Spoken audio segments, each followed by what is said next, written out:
rédigé sous l'autorité de Colbert et promulgué par Louis XIV en 1685, le Code noir réglemente l'esclavage aux Antilles. Les hommes et les femmes y sont considérés comme des meubles. Le Code noir. Édit du roi sur les esclaves des îles de l'Amérique. Mars 1685, à Versailles. Louis, par la grâce de Dieu, roi de France et de Navarre, à tous, présents et à venir, salut. Préambule. Comme nous devons également nos soins à tous les peuples que la divine Providence a mis sous notre obéissance, nous avons bien voulu faire examiner en notre présence les mémoires qui nous ont été envoyées par nos officiers de nos îles de l'Amérique, par lesquels, ayant été informés du besoin qu'ils ont de notre autorité et de notre justice pour y maintenir la discipline de l'Église catholique, apostolique et romaine, pour y régler ce qui concerne l'état et la qualité des esclaves dans nos dites îles, et, désirant y pourvoir et leur faire connaître qu'encore qu'ils habitent des climats infiniment éloignés de notre séjour ordinaire, nous leur sommes toujours présents, non seulement par l'étendue de notre puissance, mais encore par la promptitude de notre application à les secourir dans leurs nécessités. À ces causes, de l'avis de notre Conseil et de certaines sciences pleines de puissance et autorité royale, nous avons dit, statué et ordonné, disons, statuons et ordonnons ce qui suit. Article 1. Voulons et entendons que l'édit du feu roi de glorieuse mémoire, notre très honoré Seigneur et Père, du 23 avril 1616, soit exécuté dans nos îles. Ce faisant, ordonnons à tous nos officiers de chasser hors de nos îles tous les Juifs qui y ont établi leur résidence, auxquels, comme aux ennemis déclarés du nom chrétien, nous commandons d'en sortir dans 3 mois, à compter du jour de la publication des présentes, à peine de confiscation de corps et de biens. Article 2. Tous les esclaves qui seront dans nos îles seront baptisés et instruits dans la religion catholique, apostolique et romaine. Ordonnons aux habitants qui achèteront des nègres nouvellement arrivés d'en avertir les gouverneurs et intendants des dites îles dans 8 au plus tard, à peine d'amende arbitraire, lesquels donneront les ordres nécessaires pour les faire instruire et baptiser dans le temps convenable. Article 3. Interdisons tout exercice public d'autres religions que la religion catholique, apostolique et romaine. Voulons que les contrevenants soient punis comme rebelles et désobéissants à nos commandements. Défendons toute assemblée pour cet effet, lesquelles nous déclarons les assemblées illicites et séditieuses, sujettes à la même peine qui aura lieu même contre les maîtres qui les permettront ou souffriront à l'égard de leurs esclaves. Article 4. Ne seront préposés aucun commandeur à la direction des nègres qui ne fassent profession de la religion catholique, apostolique et romaine, à peine de confiscation des 10 nègres contre les maîtres qui les auront préposés et de punition arbitraire contre les commandeurs qui auront accepté la dite direction. Article 5. Défendons à nos sujets de la religion prétendue réformée d'apporter aucun trouble ni empêchement à nos autres sujets, même à leurs esclaves, dans le libre exercice de la religion catholique, apostolique et romaine, à peine de punition exemplaire. Article 6. Ordonnons à tous nos sujets de quelque qualité et condition qu'ils soient, d'observer les jours de dimanche et fêtes qui sont gardés par nos sujets de la religion catholique, apostolique et romaine, leur défendons de travailler, ni faire travailler leurs esclaves aux 10 jours, depuis l'heure de minuit jusqu'à l'autre minuit, à la culture de la terre, à la manufacture des sucres et à tous autres ouvrages, à peine d'amende et de punitions arbitraires contre les maîtres, et de confiscation tant des 10 sucres que des 10 esclaves qui seront surpris par nos officiers dans leur travail. Article 7.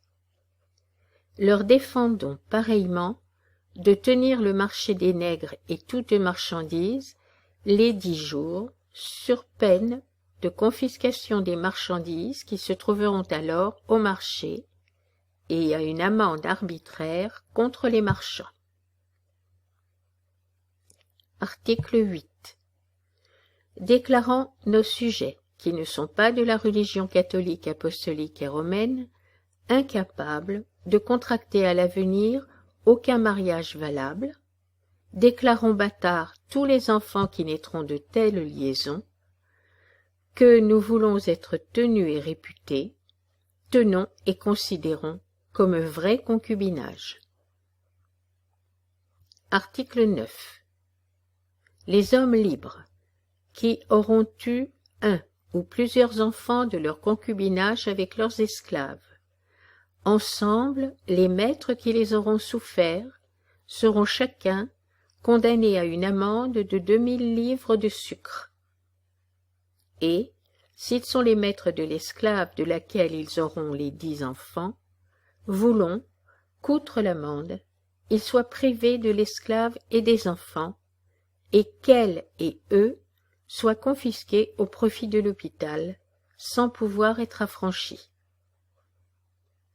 N'entendons toutefois le présent article avoir lieu si l'homme libre n'est pas marié à une autre personne durant son concubinage avec son esclave, épousera dans les formes observées par l'Église, sa dite esclave sera affranchie par ce moyen, et les esclaves rendus libres et légitimes. Article 10.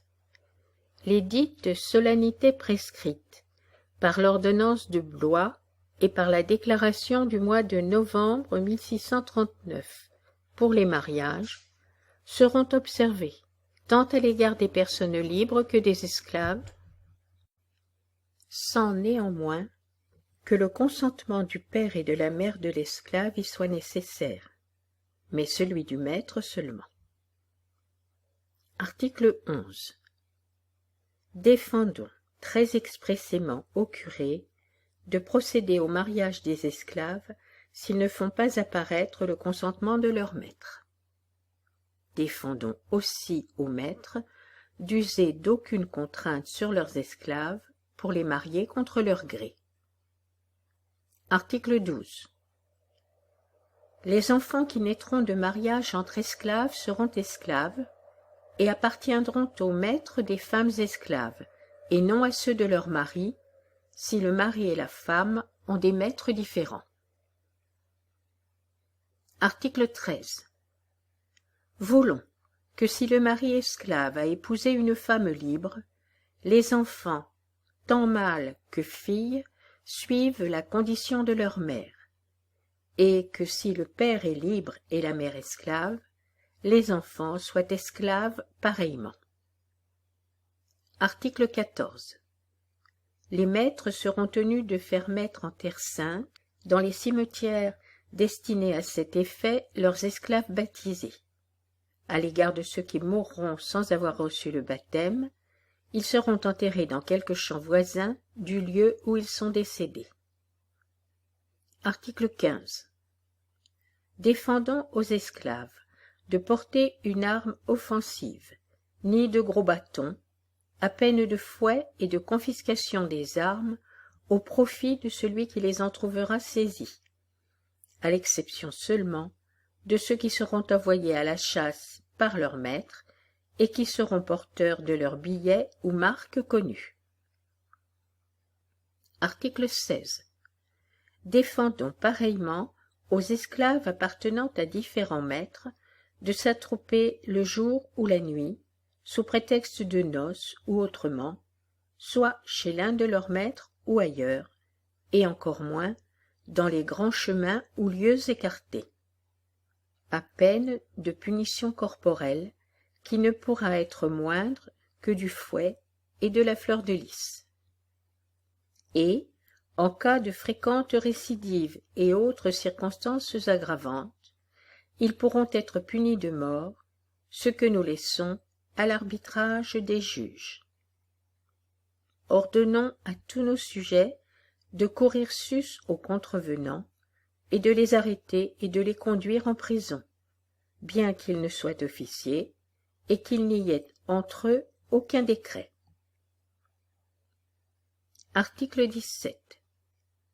Les maîtres qui seront convaincus d'avoir permis ou toléré telles assemblées, composées d'autres esclaves que ceux qui leur appartiennent, seront condamnés en leur propre nom de réparer tout le dommage qui aura été fait à leurs voisins à l'occasion des dites assemblées, et en 10 écus d'amende pour la première fois, et au double en cas de récidive. Article 18. Défendons aux esclaves de vendre des cannes à sucre pour quelque cause et occasion que ce soit, même avec la permission de leur maître, à peine de fouet contre les esclaves, et 10 livres tournois contre leurs maîtres qui leur ont permis, et de pareilles amendes contre l'acheteur. Article 19. Leur défendons aussi d'exposer en vente au marché, ni de porter dans les maisons particulières pour vendre aucune sorte de denrée, même des fruits, légumes, bois à brûler, herbes pour la nourriture des bestiaux et leur manufacture, sans permission expresse de leur maître, par un billet ou des marques connues, à peine de revendication des choses ainsi vendues, sans restitution du prix par leur maître, et de 6 livres tournois d'amende à leur profit contre les acheteurs. Article 20. Voulons, à cet effet, que 2 personnes soient préposées par nos officiers dans chacun des marchés pour examiner les denrées et marchandises qui y seront apportées par les esclaves, ensemble les billets et marques de leurs maîtres dont ils seront porteurs. Article 21. Permettons à tous nos sujets habitants de nos îles de se saisir de toutes les choses dont ils trouveront les esclaves chargés lorsqu'ils n'auront point de billets de leur maître, ni de marques connues, pour être rendus incessamment à leur maître, si les habitations sont voisines du lieu où les esclaves auront été surpris en délit. Sinon, elles seront incessamment envoyées à l'hôpital pour y être en dépôt, jusqu'à ce que les maîtres en aient été avertis. Article 22. Les maîtres seront tenus de fournir, par chacune semaine, à leurs esclaves âgés de 10 ans et dessus, pour leur nourriture, 2 pots et demi, mesure de Paris, de farine de manioc, ou 3 cassaves, galettes de farine de manioc, pesant chacune 2 livres, ou choses équivalentes, avec 2 livres de bœuf salé, ou 3 livres de poisson, ou autres choses à proportion. Et, aux enfants depuis qu'ils sont sevrés jusqu'à l'âge de 10 ans, la moitié des vivres ci-dessus. Article 23. Leur défendons de donner aux esclaves de l'eau-de-vie de canne ou guildive pour tenir lieu de la substance mentionnée en l'article précédent. Article 24. Leur défendons pareillement de se décharger de la nourriture et subsistance de leurs esclaves en leur permettant de travailler certains jours de la semaine pour leur compte particulier. Article 25. Les maîtres seront tenus de fournir à chaque esclave, par chacun an, 2 habits de toile ou 4 aunes de toile au gré des 10 maîtres. Article 26. Les esclaves qui ne seront point nourris, vêtus et entretenus par les maîtres, selon que nous l'avons ordonné par ces présentes, pourront en donner l'avis à notre procureur général, et mettre les mémoires entre ses mains, sur lesquels, et même d'office, si les avis lui en viennent d'ailleurs. Les maîtres seront poursuivis à sa requête et sans frais, ce que nous voulons être observés pour les crimes et traitements barbares et inhumains des maîtres envers leurs esclaves. Article 27. Les esclaves infirmés par vieillesse, maladie ou autrement, soit que la maladie soit incurable ou non, seront nourris et entretenus par leur maître.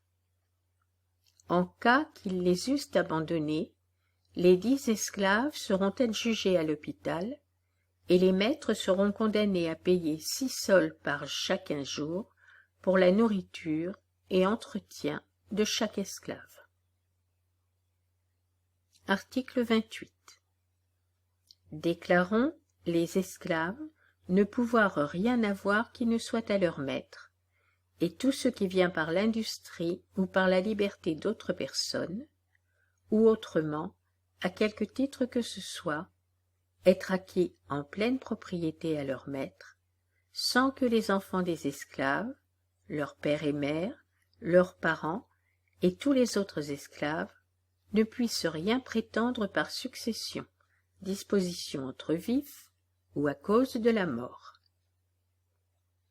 Lesquelles dispositions nous déclarons nulles, ensemble toutes les promesses et obligations qu'ils auraient faites, comme étant faites par des gens incapables de disposer et de contacter de leur chef. Article 29.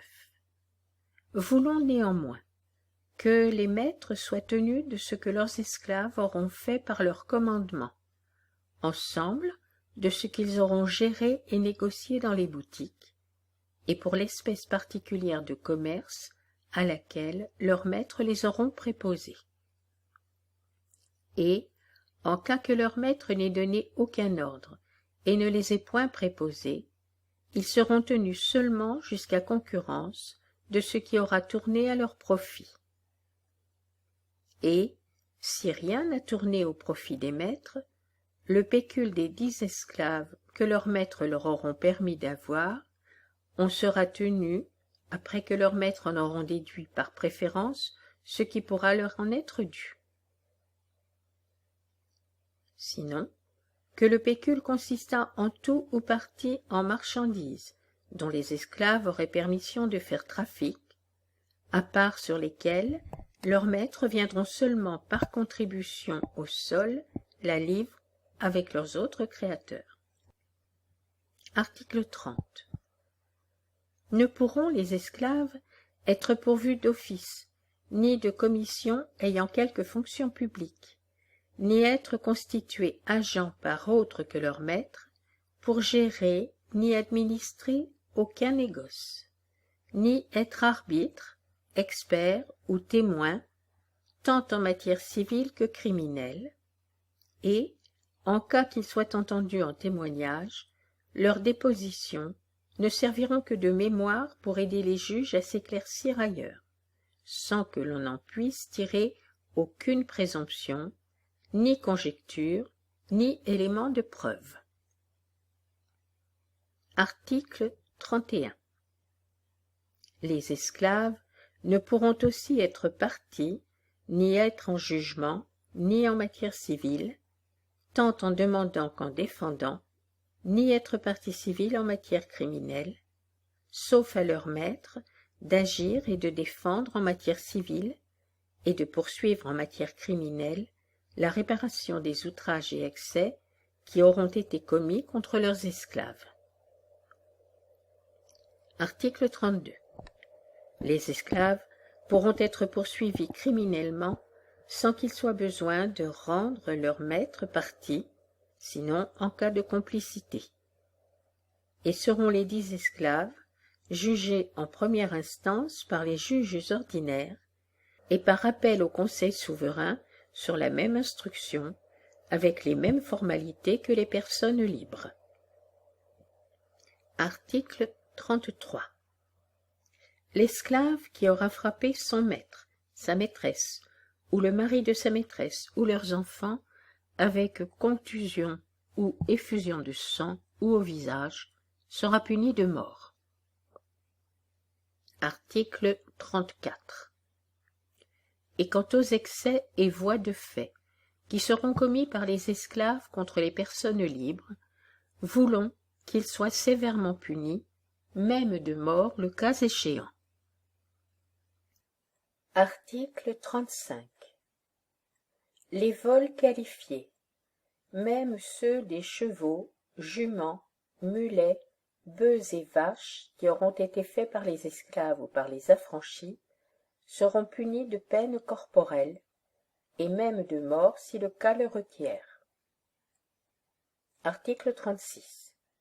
Les vols de moutons, chèvres, cochons, volailles, canne à sucre, pois, mil, manioc ou autres légumes faits par les esclaves seront punis, selon la quantité du vol, par les juges qui pourront, le cas échéant, les condamner à être battus de verge par l'exécuteur de la haute justice, et même marqués d'une fleur de lys. Article 37. Les maîtres seront tenus, en cas de vol ou d'autres dommages causés par leurs esclaves, outre la peine corporelle des esclaves, de réparer le tort en leur nom, s'ils n'aiment pas mieux abandonner l'esclave à celui auquel le tort a été fait. Ce qu'ils seront tenus d'opter dans les 3 jours, à compter du jour de la condamnation, autrement ils seront déchus. Article 38. L'esclave fugitif, qui aura été en fuite pendant 1 mois à compter du jour que son maître l'aura dénoncé en justice, aura les oreilles coupées et sera marqué d'une fleur de lys sur une épaule. Et, s'il récidive, une autre fois, à compter pareillement du jour de la dénonciation, aura le jarret coupé, et il sera marqué d'une fleur de lys sur l'autre épaule. Et la 3e fois, il sera puni de mort. Article 39.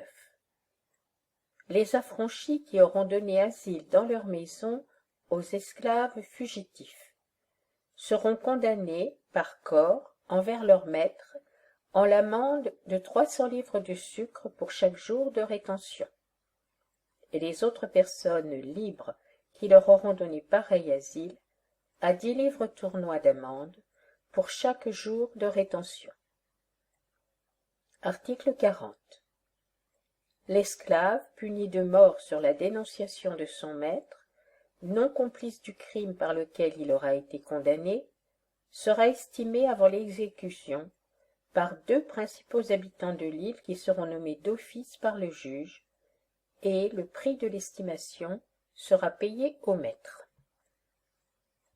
Il sera imposé par l'intendant sur chaque tête des nègres payant droit la somme portée par l'estimation, laquelle sera réclamée sur chacun des 10 nègres et recueillie par le fermier du domaine royal d'Occident pour éviter les frais. Article 41. Défendons aux juges, à nos procureurs et aux greffiers de prendre aucune taxe dans les procès criminels contre les esclaves, à peine de concussion. Article 42. Les maîtres pourront seulement, lorsqu'ils croiront que leurs esclaves l'auront mérité, les faire enchaîner et les faire battre de verges ou de cordes. Leur défendons de leur donner la torture, ni de leur faire aucune mutilation de membres, à peine de confiscation des esclaves, et d'agir contre les maîtres extraordinairement. Article 43. Ordonnons à nos officiers de poursuivre les maîtres ou les commandeurs qui auront tué un esclave sous leur puissance ou sous leur direction, et de punir le meurtre selon l'atrocité des circonstances. Et en cas qu'il y ait lieu de l'absolution, permettront à nos officiers de renvoyer tant les maîtres que les commandeurs absous, sans qu'ils aient besoin d'obtenir de nous des lettres de grâce. Article 44. Déclarons les esclaves être des meubles, et comme tels entrer en la communauté, n'avoir point de suite par hypothèque, se partager également entre les cohéritiers sans préciput, ni droit d'aînesse, ni être sujet aux douaires coutumiers, aux retraits féodal et lignagiers, aux droits féodaux et seigneuriaux, aux formalités des décrets, ni au retranchement des 4/5 en cas de disposition à cause de mort testamentaire. Article 45. N'entendons toutefois priver nos sujets de la faculté de les stipuler propres à leur personne et aux leurs, de leur côté et ligne, ainsi qu'ils se pratiquent pour les sommes de deniers et autres choses mobilières. Article 46.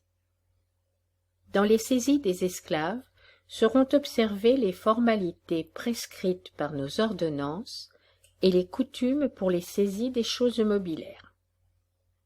Voulons que les deniers en provenant soient distribués par ordre des saisies, ou en cas de déconfiture au sol la livre, après que les dettes privilégiées auront été payées, et généralement que la condition des esclaves soit réglée en toutes affaires comme celle des autres choses mobilières, aux exceptions suivantes. Article 47. Ne pourront être saisis et vendus séparément le mari de la femme et leurs enfants impubères, s'ils sont tous sous la puissance du même maître.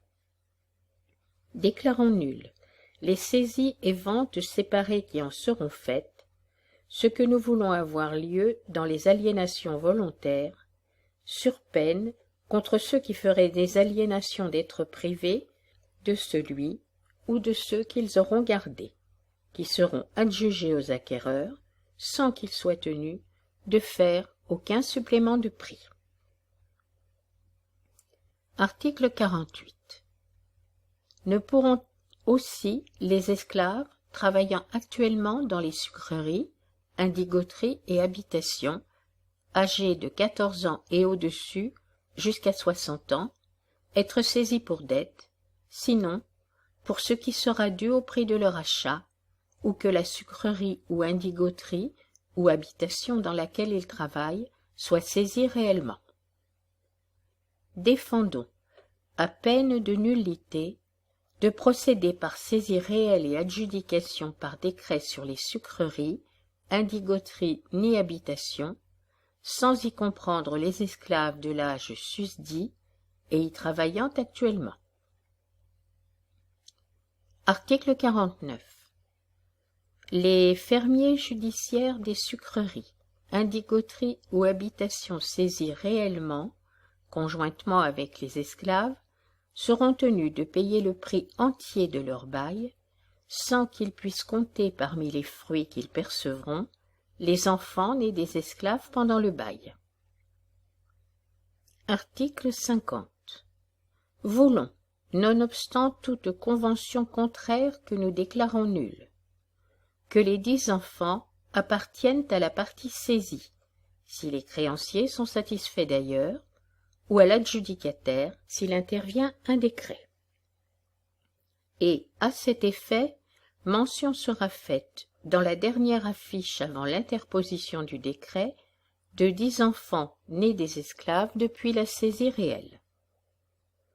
Que, dans la même affiche, il sera fait mention des esclaves décédés depuis la saisie réelle dans laquelle ils étaient compris. Article 51. Voulons, pour éviter des frais et des longueurs de procédure, que la distribution du prix entier de l'adjudication conjointe des fonds et des esclaves, et de ce qui proviendra du prix des baux judiciaires, soit faite entre les créanciers selon l'ordre de leurs privilèges et hypothèques, sans distinguer ce qui est pour le prix des fonds d'avec ce qui est pour le prix des esclaves. Article 52. Et néanmoins, des droits féodaux et seigneuriaux ne seront payés qu'à proportion du prix des fonds.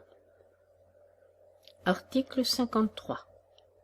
Ne seront reçus les individus du même lignage et les seigneurs féodaux à retirer les fonds décrétés, s'ils ne retirent les esclaves vendus conjointement avec les fonds, ni les adjudications à retenir les esclaves sans les fonds. Article 54.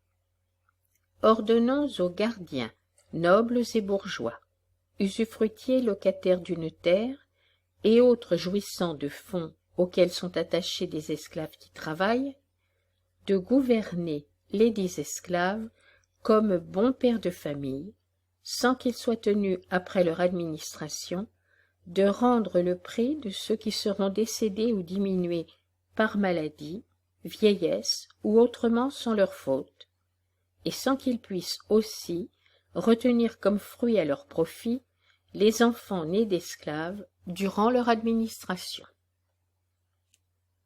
lesquels nous voulons être conservés et rendus à ceux qui en seront les maîtres et les propriétaires. Article 55. Les maîtres âgés de 20 ans pourront affranchir leurs esclaves par tous les actes entre vifs ou à cause de mort, sans qu'ils soient tenus de rendre raison de leur affranchissement, ni qu'ils aient besoin d'avis de parents, encore qu'ils soient mineurs de 25 ans. Article 56. Les esclaves qui auront été faits légataires universels par leur maître, ou nommés exécuteurs de leur testament, ou tuteurs de leurs enfants, seront tenus et réputés pour affranchis. Article 57. Déclarons leur affranchissement fait dans nos îles, et les esclaves affranchis n'avoir besoin de nos lettres de naturalité pour jouir des avantages de nos sujets naturels dans notre royaume, terre et pays de notre obéissance, encore qu'ils soient nés dans les pays étrangers. Article 58.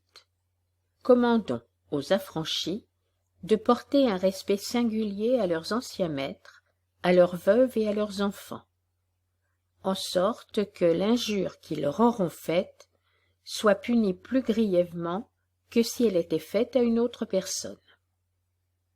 Les déclarons toutefois francs et quittes envers eux de tous autres charges, services et droits utiles que leur ancien maître voudrait prétendre, tant sur les personnes que sur leurs biens et successions, en qualité de patron. Article 59. Octroyons aux affranchis les mêmes droits, privilèges et immunités dont jouissent les personnes nées libres. Voulons que le mérite d'une liberté acquise produise en eux, tant pour leur personne que pour leurs biens, les mêmes effets que le bonheur de la liberté naturelle cause à nos autres sujets. Article 60. Déclarons les confiscations et les amendes, qui n'ont point de destination particulière par ces présentes, nous appartenir, pour être payés à ceux qui se sont préposés à la recette de nos revenus. Voulons néanmoins que le prélèvement soit du fait du tiers des dites confiscations et amendes au profit de l'hôpital établi dans l'île où elles auront été adjugées. Si donnons l'ordre à nos aimés et loyaux gens tenant notre conseil souverain établi à la Martinique, Guadeloupe, Saint-Christophe, que ces présentes, ils aient à les faire lire, publier et enregistrer, et le contenu en elles gardé et observé de point en point, selon leur forme et teneur, sans contrevenir, ni permettre qu'il y soit contrevenu, en quelque sorte et manière que ce soit, nonobstant tous édits, déclarations, arrêts et usages, auxquels nous avons dérogé et dérogeons par ces dites présences, car tel est notre plaisir. Et afin que ce soit chose ferme et stable à toujours, nous y avons fait mettre notre sceau.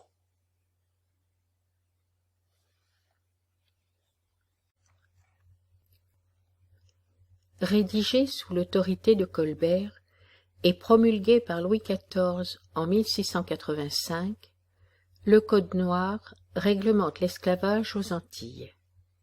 Les hommes et les femmes y sont considérés comme des meubles. Le Code noir. Édit du roi sur les esclaves des îles.